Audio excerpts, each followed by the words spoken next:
So Kyle Larson, he goes out and wins the Brickyard there on the big old oval, Indianapolis Motor Speedway, and the social media keyboard warriors are already crying about a conspiracy. It was rigged. We'll get to that coming up here in the next couple of hours here with Speed Freaks on the Freak Radio Network and, of course, on MAV TV. How you doing, man? Statman, Crash Gladys, Kenny Sargent, Richard C. Suave. We're all here. A big show for you tonight. We're going to hear from your winner, Kyle Larson. He'll be here. Also, we're going to hear from your IndyCar Series winner, Colton Herta, will be joining us here in the Freak Nation. Cole Custer made some news over the weekend, going cup racing, back to cup racing for 2025 for a Formula One team owner. Yeah, you like that suspense? Yeah, you like that. So Cole Custer will be here in the Freak Nation. Speaking of Formula One, holy smokes. Richie's got an axe to grind with an individual that drives a Formula One car. And frankly, it took an education with Richie to give me a little bit more explanation on this McLaren driver that wins in Formula One. Yes, a McLaren driver won, Freak Nation. Ryan Blaney is pissed. So, yeah, next couple of hours here in the Freak Nation, we got plenty to talk about. And Statman just does not like how Kyle Larson likes to run. Is Kyle Larson, you think right now, Statman on the freeway just running people off the road? Well, he would be if he was on the freeway. I hope somebody keeps him off the freeway. As far as controversy goes in the Midwest, that's going to be a very small thing over the next 100 days. So Kyle Larson wins this race at Indianapolis Motor Speedway. They're at the Brickyard. Hasn't won at the Brickyard before. Does it? In a stock car, not in an Indy car.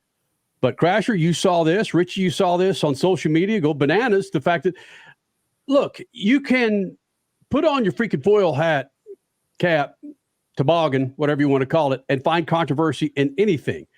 But Crasher, Suave, where are you finding the controversy with this win with Kyle Larson at the Brickyard? It's the restart rules. It's Keselowski running out of fuel and Kyle Larson lucking into getting to choose the inside line. And Ryan Blaney, arguably, even though post-race he said he can't be mad at Kyle Larson. It's just the way the rules are. But Ryan Blaney saying on his radio that it's effed up. He used the F word several times and saying he just lucked into this win, or he was gifted. I think that was his exact words. He was gifted this win. So it's with the second to last restart. That's when all the controversy began. And NASCAR, unfortunately, would not address all the questioning of this rule and below the line and fuel and et cetera. They would not address that. So we will find out on Tuesday, which, by the way, everybody's on vacation now, but NASCAR won't be. They will apparently legally address this rule on Tuesday. Richie, you being a residential and you being the guy that likes to climb on board the Kyle Larson bandwagon, do you see any controversy with this win with Kyle Larson? I don't see any controversy. Me personally, no. I even tweeted out from the SpeedFreaks account. I thought that was one of the greatest drives I've seen in a long time. Up until that final Kyle Busch caution, I think he had a chance to win that race. I think he was going to win the race.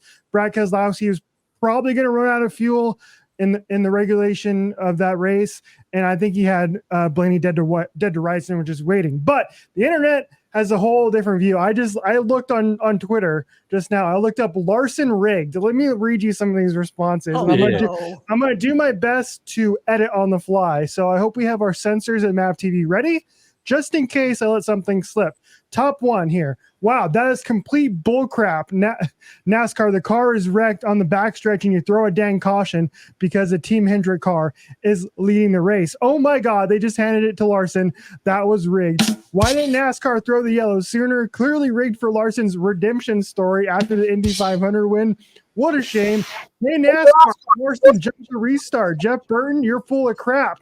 Larson crossed for BS, and it goes on and on and on. It's people hate this for some reason. Okay, well, here's the deal, though. There's two frames of hatred here. Then are they upset about how Larson and Blaney lined up the second to last restart? That was at the yellow of Kyle Busch, or are they upset of them not throwing the yellow after that big wreck on the final lap? Both. Both. It was both when Keselowski ran out of fuel and Larson took into that inside lane on Blaney. It was also the caution flag, which they decided not to wave until the white flag. Which NASCAR does this all the time.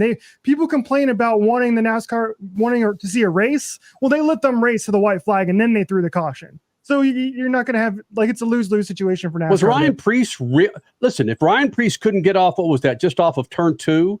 At the time, if Ryan Preece couldn't get off the track, I get it, but let him race to the checkered. And then, or at least let him race to the checkered. He went back onto the racing surface, though. Even though he's just a little bit over, it's enough to be dangerous if you're at racing speed. So, yeah, it seemed odd that he was clearly back on the racing surface, yet they're allowing the cars to come around and take the white. The timing was odd. You can't argue that, but I think Richie has a point. Kyle Larson had this race, period. It didn't matter which restart you're not a fan of. Kyle Larson had it won one way or another. He had the greatest fuel advantage of anybody else out there. He could run full rich, and he was going to win it regardless. Statman, I know your feelings about a certain driver, but the way Jeff Burton and Steve Letarte were pointing out how Kyle Larson was going deep into turns 1 and turns 3, unlike other drivers, again, finding something that other drivers couldn't do. In fact, Kyle Busch, it looks like, tried it at one time to go that deep into 3, I think it was. And then we saw what happened with Kyle Busch. But Kyle Larson seemed to find success finding that extra line going in so deep in 1 and 3. He drove his tail off in that last segment when he came from deep in the pack, 22nd or whatever it was. He passed a lot of cars in a very short time. He drove a lot. He drove some of them up out of the groove and leaned on them a little bit. And he dove in. He drove deep into the turn and had a line that was different than everybody else, without question. Whether that last should have thrown the flag on that last lap, I think they should have. They would have, but they didn't for some reason. And Hendrick car won on the anniversary of Hendrick Racing. Go figure.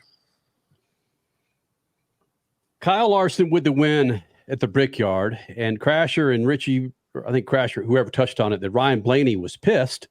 And you were trying to find out what Ryan Blaney was so pissed at. And we'll get to the comments that he made in the car after this. I mean, I'm pissed.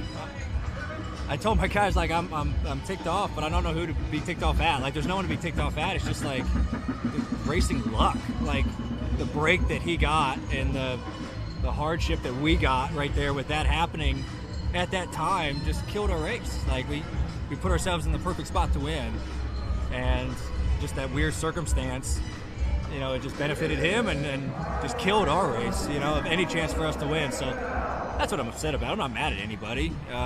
It's just lady luck. I'm just pissed off at. It just sucks, man. And he's talking about he's pissed because right before the yellow flag went out to enact that final overtime finish, it was the big crash for that final caution. Right before the yellow flag flew, right before the yellow light went yellow, is when Larson's nose edged in low on Blaney, but that was enough with all the transponders they have around the track to make him the leader. Therefore, he was able to choose the inside line on the restart. The rest is history. But yeah, the timing of that just wild and clearly screwed Blaney's day. I'm curious if Ryan Blaney would have said, well, no, the camera's gotten Ryan Blaney's face, according to Kelly Crandall on Twitter, X, on Sunday. She reported that Ryan Blaney is furious on the 12 radio about the race restarting when Brad Keselowski ran out of gas and Kyle Larson moved to the front row. He says NASCAR just gave the race to Larson, effing golden boy.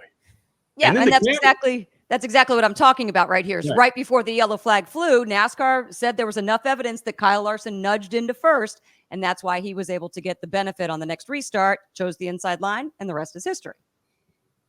Blaney doesn't see it that, or at least on the radio didn't see it that way. Yeah, and we're all guilty of this to a degree, where we've got something to say about somebody, until that somebody walks up to me and says, "What did you say about me?" "Hey, I didn't say that, bro." "No." "What? My spot? Huh? You got that on my radio saying that?" "I didn't mean it, man. We're just having, how's it going?" Backslapping at Kyle Larson. You know, Kyle Larson's not a fighter. Ryan Blaney's a fighter.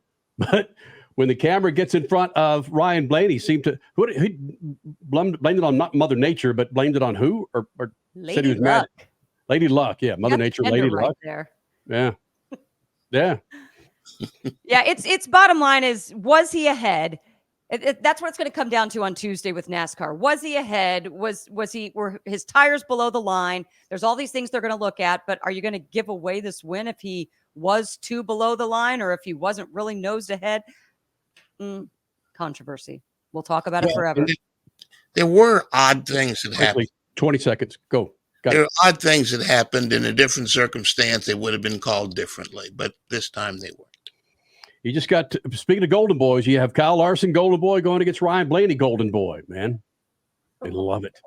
We're going to hear from your winner, Kyle Larson. He joins us next. Speed Freaks Pits and Lucas Oil Studios. Speed Freaks, Motorsports Radio, redefined. From the labs at Lucas Oil Products, Lucas Oil Complete Engine Treatment is a multifunctional cleaner plus lubricant. For every fill-up of gas or diesel, add one 16-ounce can of Lucas Oil Complete Engine Treatment. One bottle can treat a tank of up to 21 gallons. Its special additives allows a better fuel burn to help increase your miles per gallon. Expect longer engine life, longer oil life, cleaner exhaust, and less fuel consumption. Lucas Oil, it works.